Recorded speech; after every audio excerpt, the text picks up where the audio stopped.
Today, we are taking a look at something quite niche, Shanling's IEM. The story behind this video is actually pretty simple. A Chinese viewer asked me if I could review the Shanling Regal, so I went ahead and bought one myself. Then a few days ago, another Chinese viewer unexpectedly sent me the Shanling Majestic. I thought, well, why not just review both of them together? And that's how this video happened. And just a quick disclaimer, both IEMs were either purchased myself or sent to me by viewers. So, I don't have any sponsorship here. That means I can completely honest about them. And just to be clear, I'm not the kind of reviewer who buys something and immediately decides it's perfect and then spends the entire review trying to convince everyone how amazing it is. Actually, you might hear quite a few opinions that are not exactly politically correct, or even some fairly negative comments. I'll rather tell you my honest impression up front, then have you halfway through the video and suddenly realize, wait, is it turning into a negative review? I make this channel mostly because I'm genuinely enjoying this hobby, so I want to talk about things honestly. Sometimes that might come across a little harsh, but anyway, that's my style. Start with packaging. The first impression of Majestic's packaging can basically be summarized with one word: big. Seriously, my first thought was that this was a full-size headphone package. Inside the outer box, you'll find the grey-green leather carrying case. The exterior of main carrying case features a quite obvious distressed leather texture with decorative metal plates and stitching detail. Inside, the case uses a multi-layer structure. The IEM are held separately on the top layer, where ear tips and accessories are stored in dedicated foam compartments. The accessories section also includes a smaller, more practical leather IEM case. It uses the same grey-green distressed leather finish and a flipped-open design. Shanling also organizes the included ear tips by tuning preference. There are 4 categories: vocal tips, soundstage tips, bass tips, and balance tip. Each group is intended to slightly adjust the presentation toward a different listening style. Below the ear tip, there's a cleaning cloth, and underneath that, you'll find another separate accessory box. Inside are the spin-fit ear tips, the manual, warranty documents, and other paperwork.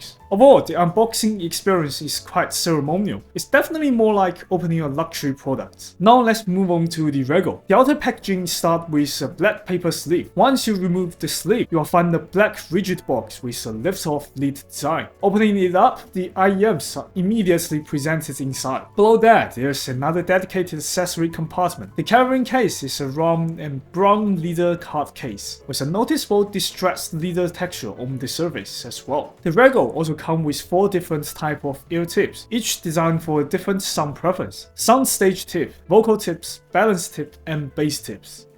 There's also an additional pair of spin-fit CP100 tips. Another accessories include a cleaning brush and warranty paperwork. One thing worth mentioning: if you compare the accessories between the Majestic and the Regal, you'll notice that although both include a balance tip, but they are actually not the same. The Regal uses a fairly standard black corn AET style silicone tip, that kinds you see everywhere. But the Majestic's balance tip, I don't know if any of you have tried Symbio tip before, but the moment I saw it, it immediately reminded me of those. And interestingly, the sound signature is also somewhat similar. Now let's take a look at the IEM themselves. The unit my friend lent me is the so-called North American Walnut Wood Limited Edition Majestic. The limited edition version uses a very rich, deep brown wood grain finish. On the direct light, you can clearly see the grain patterns and layered amber-like tone underneath. The faceplate keeps things relatively simple. Instead of adding lots of decorative elements, Shanling only uses the Shanling logo and a small gold metal accent piece. The shell continues the same wood grain aesthetic. The overall size of the IEM is not particularly small, with a fairly big housing. Looking at the official specifications, Majestic use a configuration of 2 dynamic drivers and 6 balanced armatures and 4 electrostatic drivers, with 12 drivers per side. Well, then the shell thickness is understandably quite big. The support area around the concha is also relatively tall, and in my case, I could definitely feel it's pressing against my ear.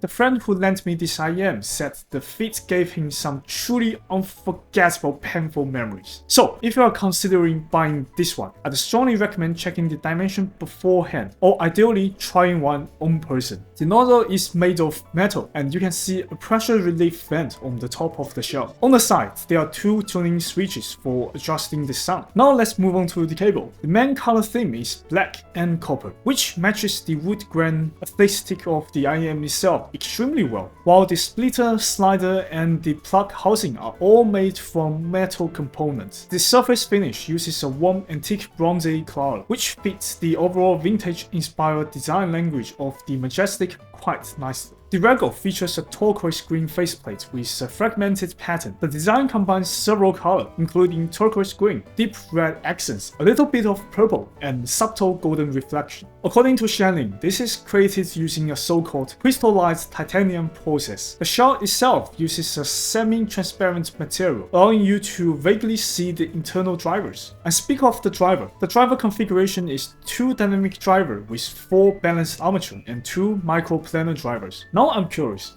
which configuration do you think looks more impressive on paper, the Regal or the Majestic? The cable has a silver-white appearance. It uses an 8-core 10-wire lead structure with silver-plated copper conductors. The splitter and plug housing are both made from metal. The plug section also uses a replaceable modular design connecting through a rotating lock mechanism. This allows you to swap connectors while maintaining a secure connection. Now let's move on to the frequency response. Starting with the Regal, I'll be using the switch both open configuration as the reference here. The bass sits right at the upper edge of the preference bound. Sub-bass extension is clearly emphasized, so kick drums and bass guitars has a strong sense of physical size. Drums sound larger, fuller, and more impactful. Overall, the tuning has a slightly thick or warm foundation. Around 400 Hz, there is a small transition point into the mid-range. This area sits slightly below the preference bounds, but the deviation is quite small, so the impact should be limited. In theory, it slightly reduces male vocal chest resonance, as well as some of the body and natural resonance of instruments like guitars, pianos, and strings. Then we get to the interesting part. This 3000 Hz region stays almost completely flat, with the actual main peak shifted closer to 4000 Hz peak. This should push vocals slightly further back in this stage.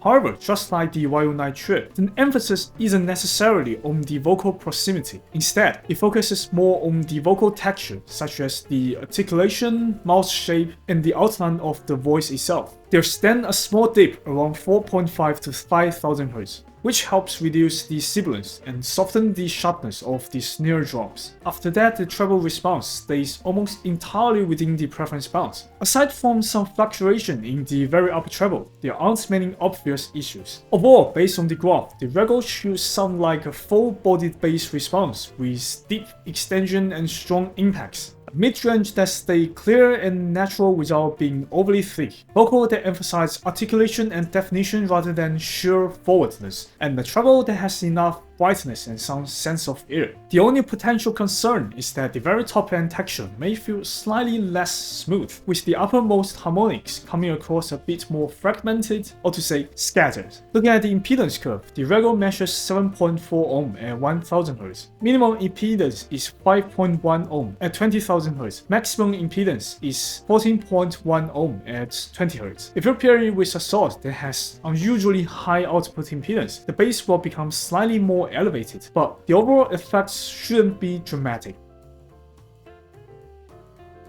Now let's move on to the Majestic frequency response. Compared to the Regal, the 20 to 250 Hz region is noticeably higher, so the bass has slightly more quantity, more fullness, and a more bass head oriented presentation. Kick drums and bass guitars carry a larger physical presence. Unlike the Regal, the Majestic has some more obvious main peak. It appears around 2.5 thousand Hz. This pushes the vocal closer to the listener, making them more direct and more immediate, and more attention-grabbing. Then comes the very prominent sibilance region boost. This significantly enhances the vocal sibilance, consonant texture, snare drum attack, and the bite of guitar picking. The result is a much brighter and sharper presentation. Cymbal gain a very strong metallic character, and the vocal sibilance can become extremely noticeable. After that, the response dips back again around 8 to 10,000 Hz, before rising again from 11 to 15,000 Hz. Overall, the Majestic treble is brighter and more aggressive, with a harder edge. However, the decay and the upper harmonic may not always feel perfectly continuous. As for the impedance curve, the Majestic measures 14 ohm at 1000 Hz. Minimum impedance is 8 ohm at 20,000 Hz. Maximum impedance is 15 ohm at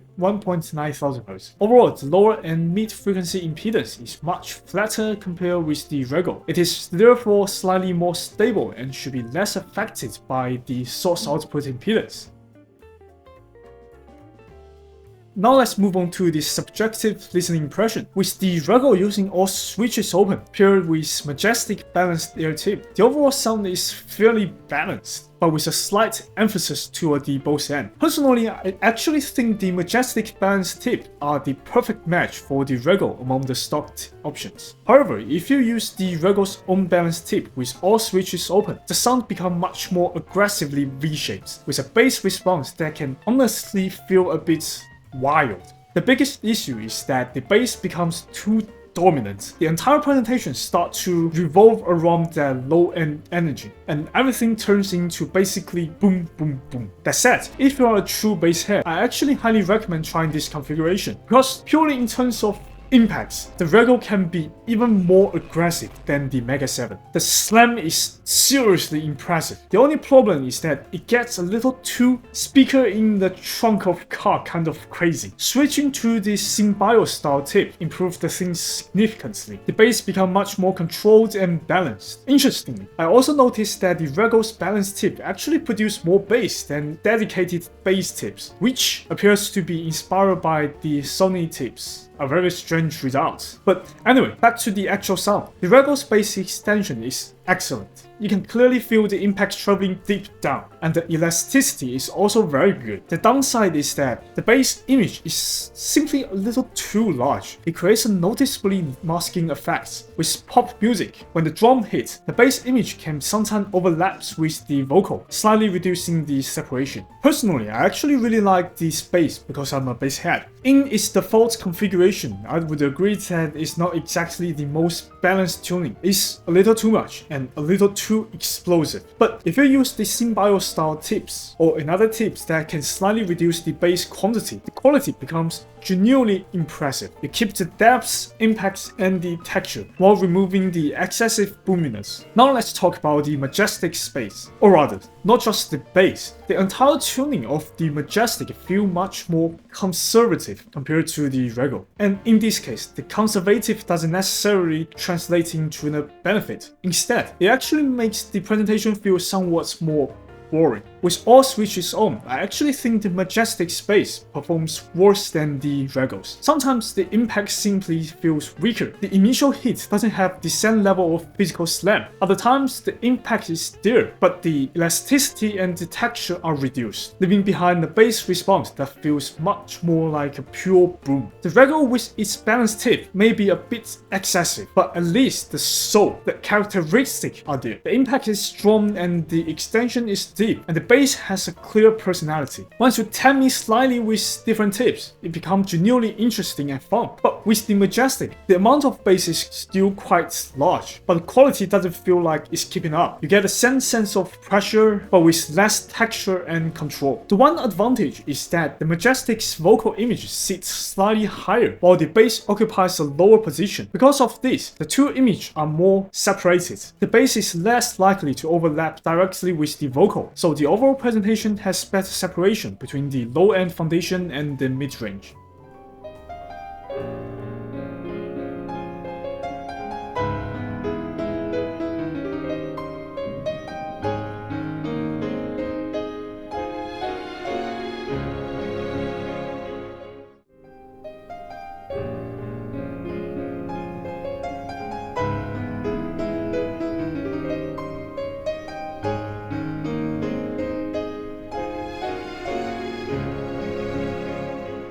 The Soundstage is actually one of the Regal's strongest points. Both widths and dips are impressive, and the overall presentation feels very well organized. But interestingly, I don't think its biggest strength is simply the precision of the instrument placement. The first thing that hits you is the very strong hole-like atmosphere. Reverberation naturally expands outward, and the image spreads smoothly into the surrounding space. The entire presentation feels like music is unfolding inside a large acoustic venue rather than being played directly between your ear, and the Majestic also has a good soundstage. However, because its tuning is much more conservative, it has less lingering decay, and even the bass and the treble are somewhat restrained compared to the Regal. So the experience is almost like entering a sage mode. Everything slows down, everything becomes quieter, and because the presentation is less energetic, your attention naturally shifts toward the smaller detail in the background. You start noticing subtle ambient information more easily.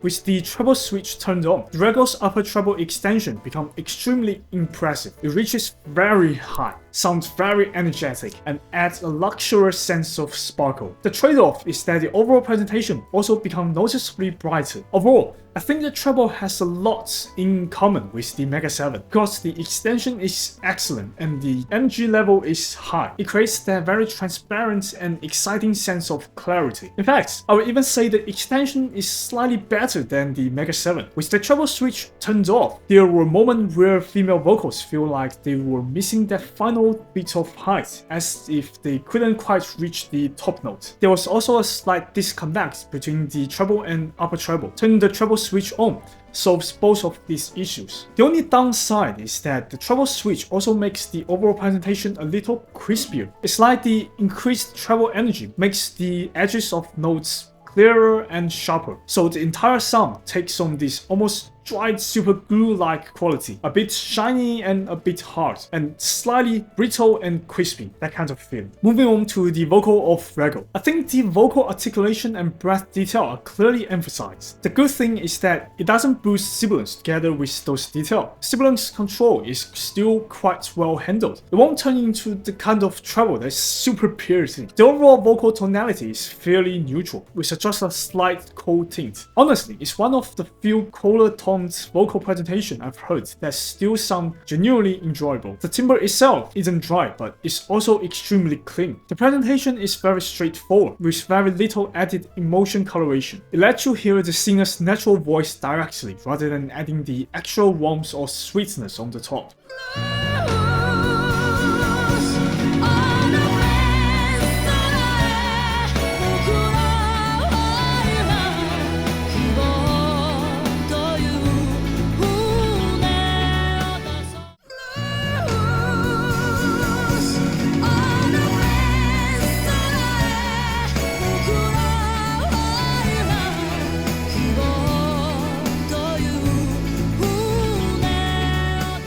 As for the Majestic, despite having a higher price and more elaborate driver, I actually find the sound noticeably less engaging. More importantly, I feel the overall coherence and the refinement are not quite on the same level as the Regal. The presentation sometimes feels like each part is doing their own thing, almost as if the different frequency range aren't fully integrated.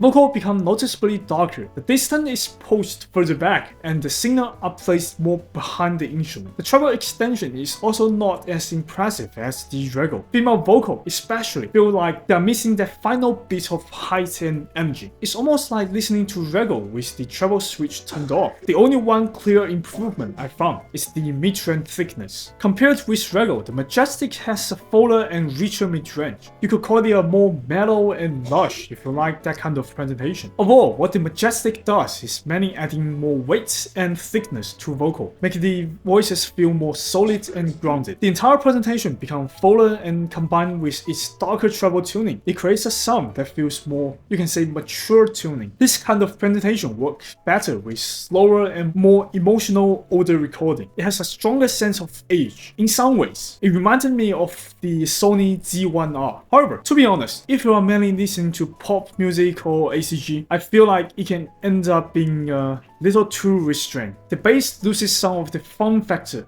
and the treble loses some of the excitement, and the overall tuning becomes darker and slower, so it feels a bit dull. It reminded me somewhat of my thoughts on the Hype 4 Mark II. If you have never heard the original Hype 4, you might listen to the Mark II and think, actually this sounds pretty good. But if you have already experienced the Hype 4, you might find it much less characteristic. In the case of Regal, if you listen to the first and then switch to the Majestic, it can make it feel a little too dark, a little too slow, almost like it was tuned for serious old school audiophile sitting in a little chair. So If you ask me to summarize the Majestic, I honestly think it's just a fairly ordinary IEM. Not necessarily good and not necessarily bad. It just doesn't leave a particularly strong impression. It's the kind of IEM you can see everywhere. If you ask me about its sound 2 or 3 months later, I might struggle to remember much of it. It simply doesn't have a very distinct characteristic. The Regal, on the other hand, feels like a more engaging and more extreme and less JM1 version of Mega 7. It takes that kind of energetic presentation with strong bass, high transparency and vivid treble and pushes it in a more aggressive direction. It's definitely not the safest tuning, but it has a stronger personality and leaves a much deeper impression.